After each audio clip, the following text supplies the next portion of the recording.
This is New Day. This next discussion could very well have you shaking your fist of fury. Say goodbye to your personal space. Airlines are looking to cram even more passengers onto their planes with new slimline seats. Companies say they save on space and on the cost of fuel, and most customers, they won't even notice the change. However, a new survey says people are noticing, and they certainly do not like it. This could spell big trouble for the airline's cost-cutting ways. Here now, Mark Murphy, travel expert and author of Travel Forward.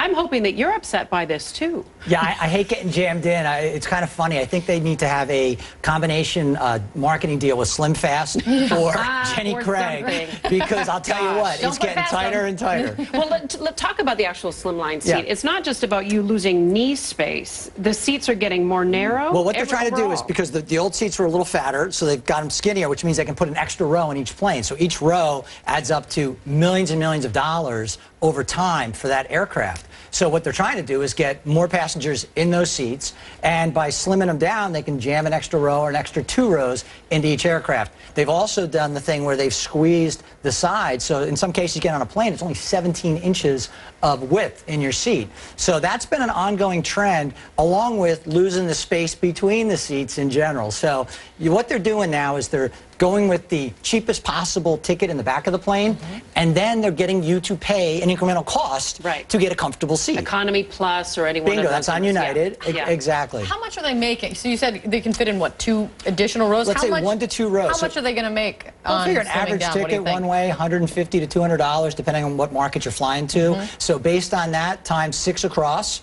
times how many times a day that plane's going to fly, in terms of how many turns it's going to do, times the number of days a year, you're talking millions of dollars. Yeah. So how do we get around it? You don't. It's called capitalism. You're stuck with it. And if you want to get from point A to point B, you're going to pay that freight if you want that cheapest ticket. If you want a little more comfort, it's the a la carte pricing. They're going to have you step up and do the economy plus, things like that. On the flip side, some of the airlines are saying that while they're doing these slimline seats, I know you haven't noticed, they're going to add Wi-Fi. They're going to add some other features that will make the flying experience better because they're going to, some of them are going to take the in-flight entertainment systems out to save money. Right, because it's extra weight. Yeah. So if they can't make money, if people aren't sliding their credit cards and paying the $7 for that flight, they're gonna remove that. But and also a lot of people bring their iPads and everything else. We bring our own portables. So why bother? But at one point that was a big differentiator, and that entertainment basically would get you to say, hey. And now you're going to be able to pair up anyway, because you're going to be sitting like this, so we only need one iPad. And one's in the ear. What do you want? You have the dual thing? Yeah, hey, it's great. Hey, by the way, I'm Chris. So if you look back in the day, I mean, a lot of people are saying, oh, it used to be such a delight to fly. It was so much more pleasant. But the fact is,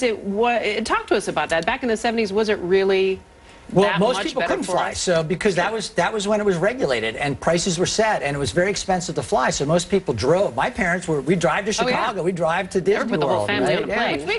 Which makes you wonder if we were back there, they would never imagine the flying experience would be what it's like today. Right. Which makes me wonder. It's like a cargo ship now. It is, or it's a bus. It's a bus like in a the air. bus. It's a bus in the air. Where are we heading? What's the next? How much slimmer Please don't can say we Ryanair. Yeah, will you pay for the toilet? Or stand up. Or stand up, which I think that's just a publicity gimmick because no one's going to be standing on planes for safety reasons. But I think as much as they can squeeze incrementally dollars out of you, the resorts are doing it with resort fees. You check into a hotel, and you want to use the gym, you want to use the pool, you want to use Wi-Fi, it's going to be another $30 a day. Isn't there going to be mutiny at some point from airlines? I think there's going to be lawsuits.